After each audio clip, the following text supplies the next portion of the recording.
এই ব্যস্ততম জীবনে আমরা নিজের জন্য সাজতে একদম ভুলে যাই। তাই আজকে নিজের প্রিয় টি-শার্টটা পরলাম আর আজকে সাজলাম একদম নিজের জন্যে। তারপর হঠাৎ করে বেরিয়ে পড়লাম প্রিয় মানুষটির সাথে আর চলে গেলাম একটা শপিং মলে। আর ওখানে গিয়ে না আমার কিছু ক্রকারি খুব পছন্দ হলো, ভীষণ কিউট কিউট ছিল, তাই দেরি না করে কিনেও নিলাম।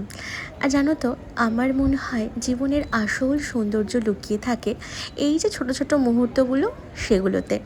যেমন ধরো, প্রিয় মানুষের সাথে তুমি বাজারে ঘুরে বেড়াচ্ছ, বা তোমার প্রিয় মানুষের আলোচনার বিষয় হচ্ছে কোন কাপটা বেশি সুন্দর হবে, কোন প্লেটটা কিনবো।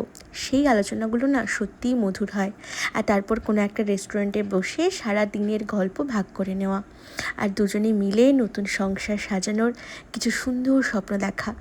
বাইরে থেকে দেখলে মনে হবে খুব সাধারণ একটা দিন, কিন্তু না, এই সাধারণ মুহূর্তগুলোই হয়ে থাকে ভালোবাসার মূল্যবান স্মৃতি।